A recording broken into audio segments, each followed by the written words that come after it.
everybody. Welcome back to The Tipsy Ghost. We're your tipsy hosts, Sarah, and Lindsay. Hey, guys. Hi. Hello. So remember when we named the planets, like the people on the planets? Yes. Yes. That was a fun game. How The could I ever Mercs. forget the Mercs and the Jupes? Jupes. Their long battle. The anuses. No, you called them like the The roids. I took it very seriously. So did I. Thank you. I said something about Daddy Uranus. No. No, It ew. was, no, that did sounded- sound really weird. I'm sorry. What? Please never say that again. Ever. Oh. What? Nep Daddy. That was it. Not Daddy Uranus. Uranus Wow. Daddy. I'll be handing out brain bleach here. Sorry for that. Please. I need it. Oh. Well, besides Uranus Daddy, I would like to know what you would rename. You're going to make her wheeze. It's fine. Sorry. What would you rename these animals if you could? Okay. Well, I'm really good at this, obviously. You're are. the best at this, Boydston. Elephant. Trunker. He's got a big trunk. Blob body. So creative. I thought Trunker was bad. Blob body skinny nose. That's what his name is. Long nose daddy. Oh, we're into the daddies. Honestly, I just thought of it after you said Uranus Never daddy. ever call an animal daddy or anything daddy. Daddy is banned from this podcast. Can't promise that. Ella daddy. Gross. Okay. I like blob body long nose. Thank you. Is that what it was? Thin nose, I thought, or maybe Long nose. a long nose. I almost said schlong nose, and then I decided, no, Missed opportunity. Okay. blob body schlong nose. Girthy body, thick nose. Because you're literally just She's describing thick. it. Yes. That's how things should be named. I don't understand. Oh, how about a dolphin? Ooh. I call it an ocean dog. Oh, I like that. All I can think of is Flipper. Well, it's taken. Let's do Screecher. Because it does its little screeching. The screechers. What? That was a really bad impression. I could do better, but I don't want to. I was going to say friendly sharks. Okay, I like that. Thank you. Yeah. Okay. How about It was Sarah, not me. I couldn't tell. You sound the same. Okay, anteater. Ooh. Long nose. Long nose, Back to long the- tongue. Long nose, tickly tongue. Why does it gotta be Creepy tickly? Creepy toes. Creepy toe, long tongue. I mean, it's hard because an anteater is literally already named for what it does. It eats ants. True. We're just making it We longer. have to be more specific. Octopus. Ooh. Blob body mini legs. 8/10. Oh, I like your abbreviations. Thank you. Yes. That was perfect. I like it. Giraffe. Giraffe. Okay. Spotty neck. Body gotta- make long neck. Spotty There it make is. long neck. I was just going to say it obviously has to be something with a long neck. We're all thinking it's like that commercial where they're like blue hair. We're like neck. Okay, how about a platypus? Ooh, I love good platypus. Beaver long nose. Long nose beaver. Long nose beaver. Duckbill webtoe. Okay. Duckbill beaver. We got there. He's a duckbill beaver. Yep. Do you guys know what an anglerfish is? Yeah. Yeah, the creepy fish from Finding Nemo. With a little light bulb on its Mm-hmm. appendage. Appendage, yeah. Okay. That's nightmare fuel. Rename that one. Demon fish. Underbite nightlight. Ooh, clever. Oh, I win one. Poor guy. He does have the underbite nightlight. Okay, I'm going to tell you guys a story. We're going to do some true crime. True crime. I heard of this story because I recently found this guy on YouTube who posts police interrogation videos, and you can watch the entire interrogation videos And it is fascinating. And I heard of this story because of one of those videos. Okay. Can I tell you those videos make me uncomfortable? Some of them do. Mm-hmm. This one was fascinating because you just get to see like when they realize, oh crap, I'm found out. Okay. We're going to February 20th, 2015 in Mount Pleasant, Texas. Police get a 911 call and rush to the home of Samantha Wolford and Ernie Ibarra. There, they find Samantha pretty hysterical, and she is there with her mother and reports that she had been tied up by intruders and her husband had been kidnapped and was now gone. Question. Was one of her intruders Bert? I knew it. I knew it was coming. I saw you pause after she said Ernie. Like, uh-oh. No, it was You not held Bert. it together for a solid 30 seconds. I tried. Good job. I did. It was Okay, not. move on. This is serious. All right. So Rosie, the mom, had driven to the home and got there before police and found her gagged and tied. So she was already untied and ungagged by the time police get there. So Samantha tells the police that they were brutally attacked. They were woken up from their sleep, dragged out of the bed, all sorts of things, and then they left with her husband. She says there was 3 men, but they all had masks on. They were all wearing black. She couldn't tell who they were. She didn't recognize any of their voices, like complete, didn't know anything. So the hunt begins for Ernie. But first we're going to talk about who Ernie and Samantha are. Stop it, the two of you. That is his name. I know it. I'm I sure know. it's probably really earnest. I just pictured Bert holding him captive, and no, I can't stop thinking about it. All right, so Samantha was a YouTuber and dreamt of becoming an actor. She did not work and instead spent her time making videos for YouTube. Ernie, on the other hand, was a tattoo artist, but also had 2 other jobs on top of it to support their family. And together they had 3 children, but Samantha had 2 from a previous relationship, so there was 5 children in the home. She had 2 sets of twins back to back. Oh my goodness. Yeah. So the first set of twins were not Ernie's. They were from a previous relationship, her high school boyfriend. Then her and Ernie got together. They had another set of twins, and then they had another child after that. Wow. So they were together for 6 years. And like I said, he worked several jobs in order to support their family and the children, since Samantha was a stay-at-home mom and made videos on YouTube. So allegedly their relationship, there's conflicting stories about it being abusive. So she reported that she had filed a police report after a physical assault and had a PFA filed. And she said that this was eventually lifted and they got back together after a few weeks because he agreed to go through anger management classes. His family, though, has said that he was never abusive towards her, and this is all just a lie, so who knows? So, of course, you're going to look at the wife, right? Obviously. So Samantha gets brought in for questioning pretty much right away because she was left behind and he was taken. So you can watch the full 4-hour interrogation on YouTube, but don't worry, I watched it for you. That is a long time. It is. Well, I'll really say it's to probably about 3.5 hours because there's time where like the police just leave her in there. Yeah. So right away when it starts, she's in the room by herself, and I will say it's 6:30 in the morning, so I get she hasn't slept, but right away she's asleep, and she makes a phone call. It doesn't say to who, and she says, "I'm about to curl up on the floor and just go to sleep." I'm like, "Excuse me, ma'am." This is a red flag. She doesn't seem worried. The very first red flag, because Ernie is missing. your Sam. husband is missing. You just had a horrifying home Where are your invasion kids? experience. I will talk about the kids here in a second. You had a horrifying home invasion experience. I get it's 6:30 in the morning, but like most people would be running on adrenaline Yeah. and not able to even think about sleeping. She also talks about how she needs to just go to bed and the cops need to let her go because this is disrupting her sleep schedule. And then she says, quote, "I'm starving to death." Okay. That's just a weird choice of words. Yeah. And then she hangs up the phone, gets on the floor, and goes to sleep. Okay. So eventually a detective walks in and they start going over the events of the night. So she reports she only heard male voices. She is hysterical again, recounting this, crying. She says that they tied her up. They put her face down so she couldn't see anything. The kids were all in the house during all of this, and the oldest are almost 7. They're 6, and then down in age from there. She reports that she could hear the men hitting Ernie repeatedly. They eventually dragged both of them downstairs to the living room. And she says that they were after his family.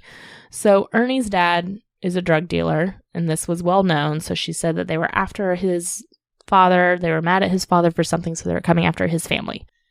She said that they stripped her down naked in front of Ernie and were basically using her as bait, aka like, do you want us to kill your wife? Give us what we need, blah, blah, blah, blah. She said that she saw them put him in execution position outside, but she did not hear any gunshots, so she knew he was still alive. And then she said that they dragged her back up the stairs, still tied, and left. They threatened to come back and kill the kids if she called the police when they left. And she said she did not hear a vehicle. She did not see a vehicle. So she said they left on foot with the tied man that they had repeatedly beaten in front of her, like they were hitting him. She said they had a gun. She said they were hitting him with the gun repeatedly. He lost a tooth at one point. There was blood all over. So they pretty much would have had to been dragging him tied up. Yes. Makes a lot of sense. Got it. Makes lots of sense. So then the police are like, all right, well, obviously we're going to look through your phone, get your phone records. We just need to establish that you're not involved with this. And she agreed and was like, yes, I'm willing to be cooperative. But then she said, quote, I had absolutely nothing to do with this. I would not be this cooperative if I did. And the police officer goes, well, that doesn't necessarily mean anything. He was like, people are cooperative all the time, but they do that to throw us off. And then she said, quote, have I thought about stabbing him? Oh, more than once. Have I thought about shooting him? If I had a gun. These are like inside thoughts. Maybe you shouldn't say them out loud. Should never say to a police officer, no matter what situation you're in, well, have I thought about killing them? Sure, if I had a gun. Did she just like randomly offer up that information? Yes. Oh, grr. Because he's like, people are cooperative all the time and it throws us off. And that's when she said, well, have I thought about stabbing him? God. Yes, I have. Yes, I have. I've also thought about shooting him. Also, I want him dead. Also, it was me, but it wasn't. Thanks. So I think this is like probably when police started to get suspicious of her. So she mentions hearing one guy's name, and that was Luke. And she said one of the other guys called another guy Luke. And she's like, I don't know Luke. I've never met a Luke in my life. Do with that what you will. She's never met a Luke in her life. That's what she says. That's a lie. If you think hard enough, you've met a Luke. Everybody knows a Luke. Yes. All right. So 2 hours in to this interrogation, and a new guy comes in, like a new police officer. And I think this might be the actual detective because he's not like in police clothes. And he says, you know, the crew has been at the house and there's stuff that just is not matching up with what you're saying at the house. And he's not having it. He goes hardcore. And I really love this. So he's like, okay, so his pickup truck, we found his pickup truck and it's not at the house and his blood is in it. And she was like, well, one of the guys did go out to the house or did go out to the truck to get his wallet. And they're like, but how would Ernie's blood be in the truck? And she's like, well, they were beating him up. So like some of his blood could have gotten in the truck. And he's like, this is drip blood and it's a lot of blood. Like Ernie was in the truck. And they're like, you said you didn't hear a car and you didn't notice that the truck was gone when you like left the house with police. And she said, well, they must have taken it, blah, blah, blah. And he goes, well, kidnappers don't normally leave with your car. They bring their own car. Like, this is very easy to find his truck versus like a car we wouldn't know who it is. Yeah. And so then they said they pinged Ernie's phone and they had the coordinates of where it was last pinged. And that was Pittsburgh, Texas, not too far away at about 3:20 in the morning. And then the signal went dead. Do we think there's a Pittsburgh in every state? Is there one in Missouri? I know there's one in Kansas, but There's several. We're going to have to Google. We're going to have to TBD. Google Pittsburgh. There's a Pittsburgh in Texas. So then police take her phone and they said, you know, we have a search warrant. She gave it up, but then asked for it back. And they were like, we're going to have it for a while. You can just look at it real quick. It's going to take a little bit longer to go through all of this stuff. And then the detective tells her, look, you're just digging yourself a hole. And she just stares at him. stop talking. Yeah, pretty much. We're going to advise you to shut up. So finally, the detectives start letting on what they find suspicious to her and start calling her on it. They're like, okay, so your kids never woke up throughout this whole thing. Mm-hmm. But they were beating you. They were tying you up. All of this. They dragged your body down the stairs. They dragged your body up the stairs. Your kids never woke up? Never came downstairs to investigate? She's like, no, they never woke up. Mm-hmm. So then she didn't call 911 first either. She called her mom first. And they questioned her about this a lot. And she said she could only dial with her face because she was tied up. With her nose. Yes.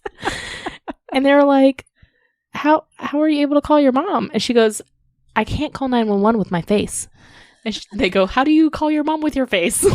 She said, I pushed the first thing on there, which happened to be my mom. I can't help it that I call my mom all the time. I'm guessing she wasn't using an Apple phone and used Siri. Yeah. Siri, call 911. Hey, Damn it. We all turned on. Just kidding. Don't do it. Please don't call them. They're busy. So they found that very weird because then mom got there first. Mom's the one who called 911. But they were like, okay, so why didn't you call for your 7-year-old? That's what I was going to say. To yell out for your kids. Yell out for your kids to come untie you so you can call 911. And she said she didn't want to wake her kids up and scare them. Mm-hmm. And the detective goes, well, I would wake up my kids if I thought my spouse was going to die. Mm-hmm. He makes a good point. I know. He's like, if you just she's like, would you have done that? He goes, yeah, if I thought my wife was about to die, I would. If you just saw them getting beat mercilessly and then taken away. Yeah. Oh, I don't want to scare my kids. I'm just going to face. I'm just going to nose. Not 911, but my mom. I'm curious. I want to know if you can do that. Sarah is touching her nose to her phone. I have to be right next to you. We're having an episode where we are unlocking our phones with our nose. You can do it. There you go. She opened her phone up. I'll give her a lesson. It's actually really easy to do with your nose. But you unlocked it, and then you got to your calls, and then you would have had to call someone. It's just as easy to call 911. I will say. Or I would have called my kids in and told them to call 911. Yeah. So they're questioning her on all of this, and then she messes up. So she claimed originally that the men had left her in the bedroom bound and gagged. And detectives, again, were like, how could you call your mom? How you were gagged and you had your hands tied. So how were you able to even say anything to your mom? And she couldn't answer that question. Uh-huh. Okay. So finally, she brings up a man. His name is Jonathan Ernie. Sanford. Bert. No, John. Luke. Okay. John. Okay. John. 3 hours into this interrogation, she's like, well, there's this guy named Jonathan. And police were like, okay, if you know who did this, that doesn't make you an accomplice. It just means you're hiding something from us. And then you could get in trouble with the law for that. So that's when she said, okay, fine. Jonathan. So Jonathan is a friend of a friend. So she has a friend named Charla who just had a baby and is in the hospital. She was visiting Charla and the baby. And this guy Jonathan was up there as well visiting. So she had been talking to them about her marriage problems in the past. And Jonathan was in the hospital room getting upset and said, that's not how you treat a woman. And he was going to teach him a lesson. What? Seems like a weird thing for a stranger to say. Mm-hmm. A guy she had never met before. That's what I mean. She didn't even know his last name. She knew his Facebook name, which it was obviously a bogus name on Facebook. Conveniently, she says Charla, her friend, was not in the room when this conversation happened. Wow. After she just had a baby? Yeah. Where was she? Who knows? Maybe she went off to the cafeteria. They just hung out in her room with the baby while she was out and about. So the detectives are just like staring at her. And they're like, you've been here for 3 hours and you knew that this guy might be involved this whole time and you're just now bringing him up. And they're like, who's Luke? Luke is nobody. Luke was some random name. Luke was made up. Wow, Yes. I'm shocked. So then she says that there was a man in the hospital room as well named Tay. Tay Rhymes. That sounds made up. Was it? That's a nickname. We'll get to his real name here. And so the wheels start to fall off. So she says, oh, I left my car for Charla because Charla was saying she didn't have a way for her and the baby to get home, blah, blah, blah. So she said, I'm going to leave my car for you. So Jonathan drove her to her house, dropped her off at her house. And then she gave him her keys, realizing, oh no, my house key is on there. And she just like starts bawling. And she's like, I gave them a key to my house. And police are like, yeah, you did. Yeah, you dumbass. And showed them where you lived. So the police are pissed. They're like, you just now realized that you don't have your house keys? Oh my God. This girl needs to think about some things before she tries to tell stories. So then she says, well, maybe this is a drug deal gone wrong because, my father-in-law sells drugs. And that's who they were asking for when they were hitting Ernie. Was this before or after they gagged you, or that you left your keys with him? Or dragged you up and down the stairs? Yeah. All of the above. So once she starts getting found out, that's when she's like, okay, maybe this is a drug deal gone wrong. And the police are like, that was plan D. So she says, I've only known Jonathan for 2 days. So the police are like, why would this guy kill your husband or go after your husband when he's known you 2 days? So then she brings up another friend of John's whose name is Jose. And then she says, quote, I'm almost 1,000% sure that it was them. Percent sure. Percent sure. And again, police are like, you've suspected it's them all this time. What about Luke that you made up earlier? Luke. There's a guy named David she made up Luke. too. You could have started John. with these guys. Yeah, okay. Right. Got it. These guys that you met yesterday said that they were going to teach your husband a lesson. Yeah, they're really like putting themselves out there for you. I don't think so, girl. Girly pop. So police go, they get Jonathan and they get Jose and they bring them both in and they bring in Tay, whose real name is Octavius. Oh, okay. Well, that's a good nickname. Cute. Yep. All right. So they bring them in. They charge them with aggravated kidnapping, but they couldn't hold them for more because they did not have Ernie. All three men had been in jail before for various charges. FYI. All right. So police basically tell the men, look, you taught him a lesson. Good job. You won. Let him go. And that's when John says, sorry, Ernie's dead. About that. Ernie can't come to the phone right now Why? because he's dead. I like that he said sorry first. Sorry. Sorry, man. He is Officer. not going anywhere. So then John takes the police to the woods and shows them Ernie's body. And yep, there's Ernie. He's got a Aw. gunshot wound to the head and he is dead. Poor Aw. Ernie. So they said that they took Ernie out to scare him, but Jose took it too seriously and shot him. Oh, he's not scared anymore. Darn it. Damn it, Jose. So police are like, okay, we're going to look through all of your phones. So they get the three guys' phones. They're looking through them and they find that Samantha had messaged them, Yeah. telling them to turn off Ernie's phone quickly. Did they have a group chat? I don't Probably. know. They probably did. What was it called? The Kill Crew. The Kill Crew. Murder Besties. The kill quad. Oh, Because okay. there's 4 of them, All right. like squad. Oh, yeah. I'm there now. Boydson's still thinking. I'll get back to you. All right. So John confesses pretty much quickly. Obviously, after that, they found the body. And he says, well, Samantha really masterminded this whole thing. The original plan was to just plant meth in his car and have him arrested for possession with intent to sell, so he would go to jail for a long time. But they thought that killing would be easier. You know, that's a big difference. Easier for who? Not Ernie. That's awful. Yeah, it's awful. They report that Samantha even lent them the truck so that they could use it. Oh, that's where the blood came from. That's And the where house blood- keys. And the house keys and it all. So she set it all up. When they confronted her on this, she pretty much crumbled right away. So April 2016, Jonathan and Jose both pled guilty and were sentenced to 50 years in prison.